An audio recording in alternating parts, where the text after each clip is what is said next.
Okay, so that was a snippet of what happened yesterday at the offices of the Ghana Football Association. And do share your thoughts on the second coming of Milovan Rajivak.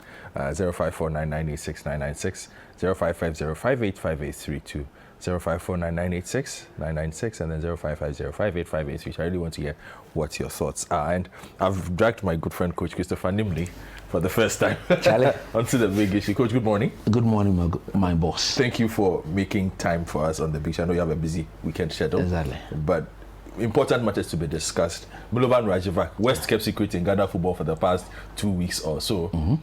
He's back, answered the questions. First thing I want to look at is, FA gave him a 1-year contract. What does that tell you? It tells me the FA has got no plan. And that is why we may not end up getting what we all desire. Because at the end of the day, if like the president said, he was the only drink on the table. So it means that is the man you believe in. And if you look at where we are as a nation regarding our football and our Black Stars, you don't want to be given a coach you believe in a 1-year contract. But is it not simply a matter of looking at the two targets they have in front of them, which fit into a 1-year calendar, the AFCON in January and then the World Cup qualifiers as well? We will not stop playing football if we don't qualify for the World Cup. So if you are a proper thinking administrator, that is, you should not be giving him a 1-year contract. You wouldn't have done that. But is that not what the government has told them? The government has come out clearly that we want to win the AFCON and we want a World Cup semi-final. It doesn't mean you should give the coach a 1-year contract. That doesn't mean so. You can say, we've employed you for 2 years, but take us to the World Cup and make sure we go win the AFCON. We are making it sound as if it is our bona fide right to go and win the AFCON. We've not won it for the past 40 years, and the world has not come to an end. So we always should position ourselves in a way that will give ourselves the best chance to win it the next time if we fail to win it the immediate time.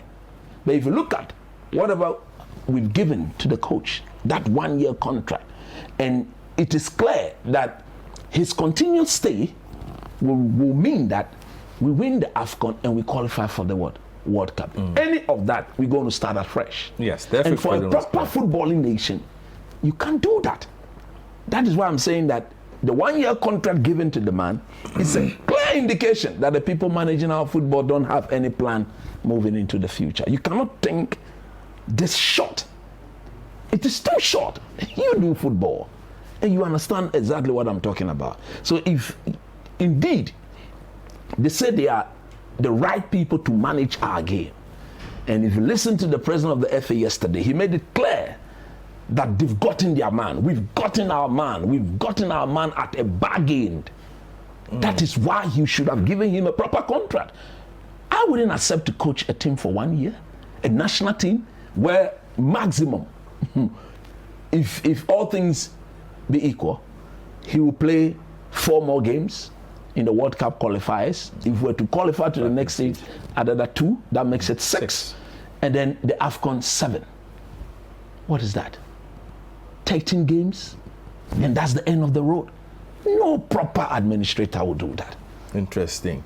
And also, the questions that arose about what he has been doing in the intervening period since he last left Ghana, I think it came up, and the FA president's response was, well, everybody can have doubts about second comings and the track record, but there's no formula realistically to determine whether a second coming will work or not. He went on to cite the instance of Rafa Benitez's failed stint in China, and yet he's back in England with Everton, which is a bigger job that he actually left behind. Should we be concerned about Rajivak's track record? And it's quite poor since he left Ghana. Should we be really concerned? We should be really, really concerned. Does it affect what he can do? To some extent, yes.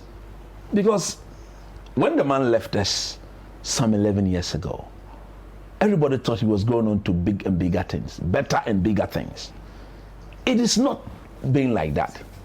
So clearly, what we need to do is that we should be concerned. As a country, we should be worried about why hasn't this man, who chucked so much success with our team, having been the same since he left our team. So we should have delved deep into reasons why he's failed to hit that standard that he set for himself. We should be concerned about it. And especially when he's not been in a job for the past 3 years. Football has evolved. Every day we are learning new things.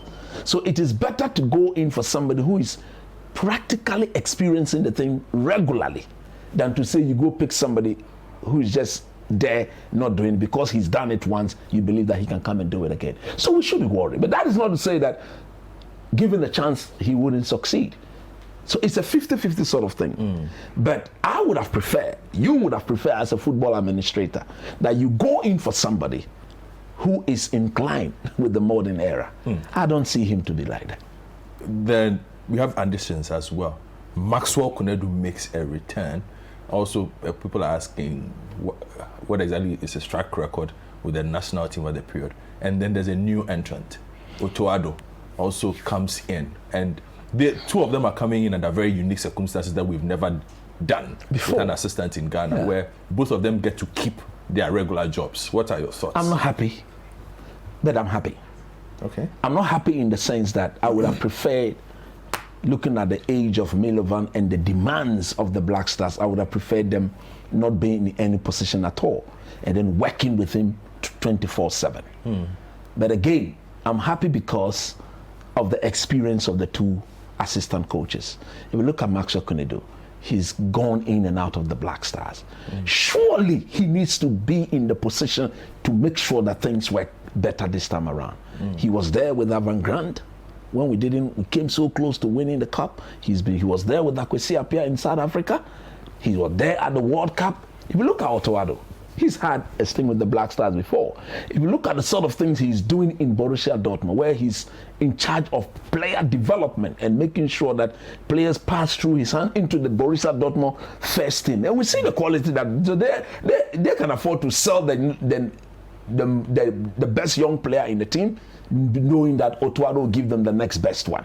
So if that is the sort of thing he's bringing on board, we are all for it, because this team needs proper transition and development. So if we have a coach who has the eye of seeing proper talent, you want to bring him on board. So for that reason, I'm very happy with it, but I'm not happy that they are not working with him 100%. And then just two more questions and then we wrap this up. The FA president alluded to Milo's understanding of the culture and also a character that can control the dressing room. What did that tell you? So let me start by answering it this way.